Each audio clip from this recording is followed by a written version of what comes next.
Hello there, guys. How are you today? I'm mad. I'm mad because I was recording for 20 minutes and I was so stupid that I didn't press this monitor button. Yay! Yay! So, again, I'm gonna show you how I mixed kick drum. I'm gonna show you how I helped it to cut through. And I'm gonna show you how to turn this thing here to this.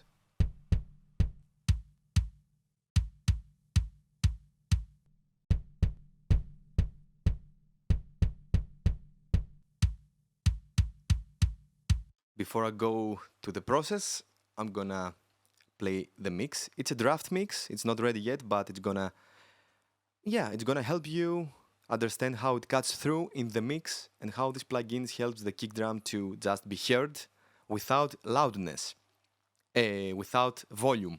What do I mean? Just check this out.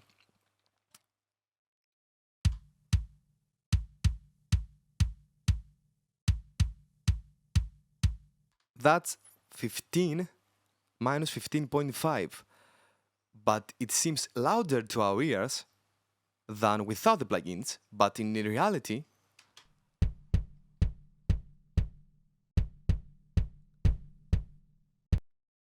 it's it's in minus 9. So that's louder. But the ears think that this is louder.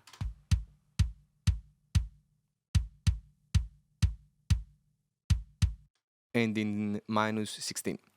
Why is that? Because we've got the right dynamics and frequencies. Okay? So let me show you how it cuts through the mix, and then I'm gonna show you what I did here and explain some stuff. And yeah.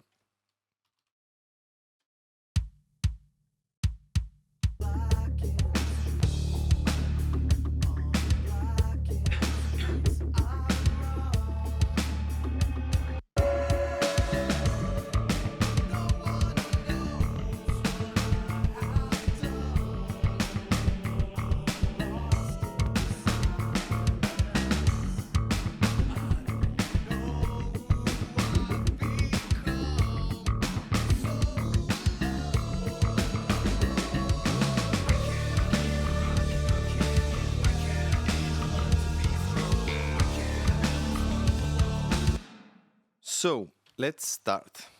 Let me deactivate the plugins, and this is the NLS, and I've got a review here and the link to go check it out if you want. This is from Waves, and this is basically an analog console emulator. This is the SSL, the EMI, and the NIV. I really like the NIV. If you don't have money, or even if you have money and you don't own this plugin, there's no huge difference, so just let it go. But if you have the money and have the CPU to use it, because the difference in this plugin is when you put one instance of this plugin in every track. Okay? That's only when you're gonna start hearing a difference and not just feel it in one track. Okay, let's go.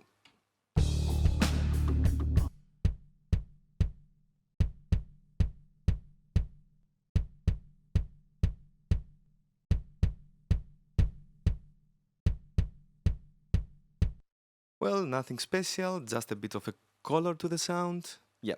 Next. Next. And yeah, this is the PSP micro warmer. I don't know why I used this instead of an EQ. I guess I'm used to it. I only used the EQ section of it, minus 2 dB of the low self and around 1.5 boost in the high self. Okay, that's pretty much it. And what I did here is to just give it some presence without being muddy.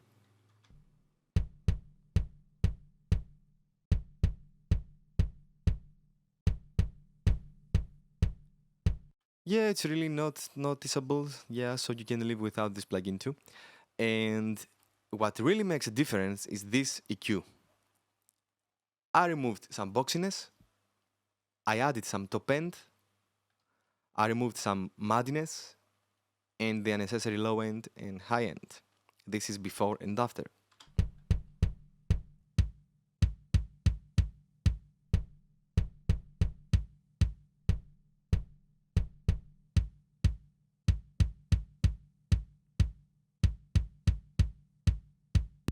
Well, that's usually the EQ curve of the kick drum.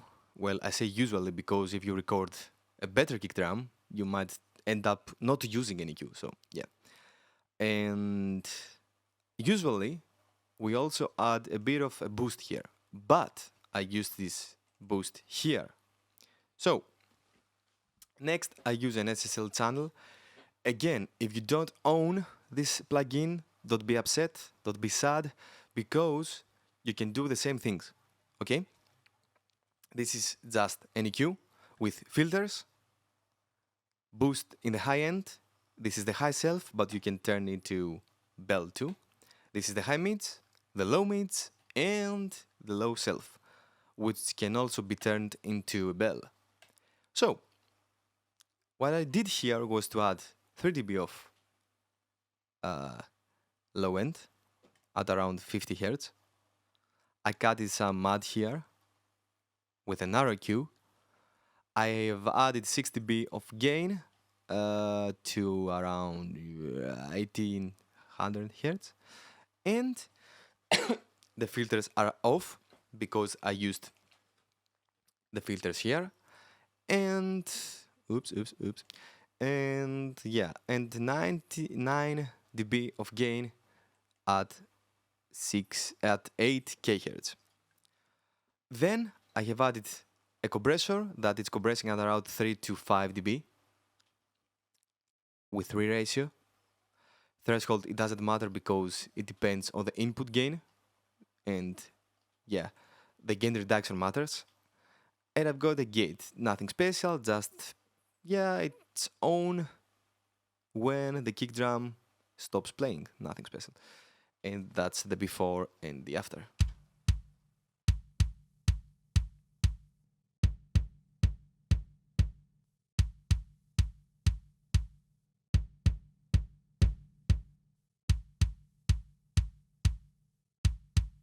Yeah, only 3 dB, sorry, 3 dB, yeah.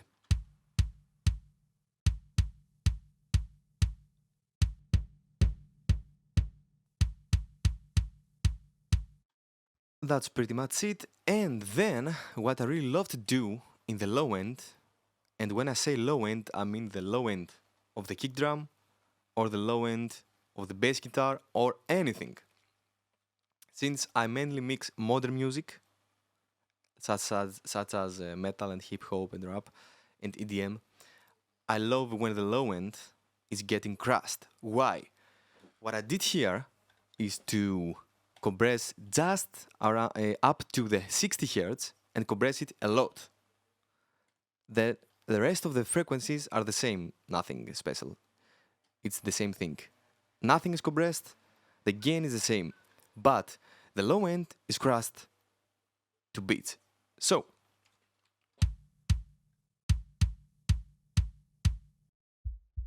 that's the frequency band that I targeted.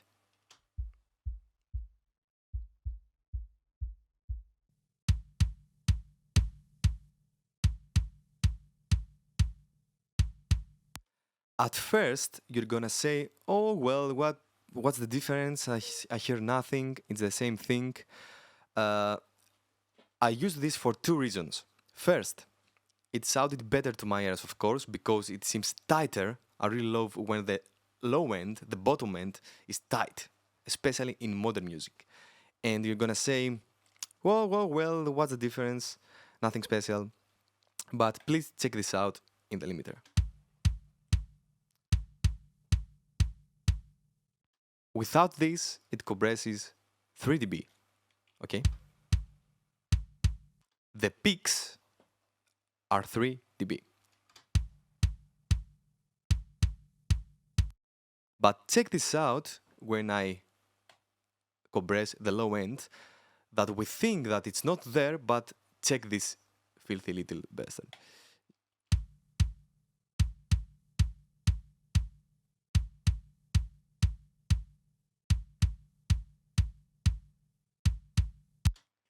2 dBs, guys. That was 2 dB of peaks. And we didn't even hear it. Can you imagine all the low end from the kick drum and the bass drum? If it's not tamed, it's gonna creep up through the mix without even noticing. It make our mix muddy and also it will take some headroom, some space for the mastering here. So what I do personally, it doesn't mean that since I do it that you must do it, but I like it, is to compress the low end from 60, 50 Hertz, yeah, somewhere in the middle. And that's pretty much it. The limiter is nothing special. It's like it's not there. It's only compressed 1 dB and removes that's pretty important. When you're using a limiter in a single track during the mixing, make it compress the peaks that they are not musical.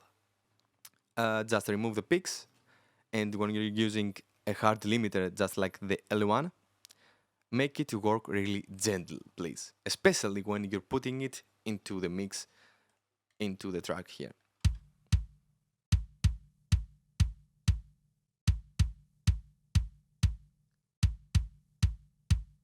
So it's like it's not there. And that's a phase meter, that's for my monitoring purposes, it doesn't alter the sound. That's pretty much it, let's hear it again.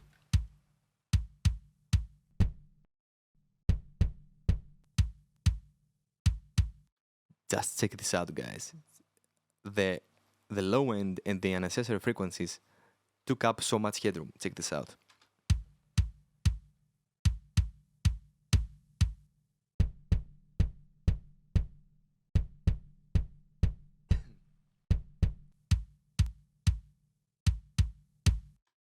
So, to be a bit more simple, if you remove the unnecessary and the most gentle plugins here, what I used is, and this one, what I used is NEQ on top of NEQ, and compression. Simple stuff, okay?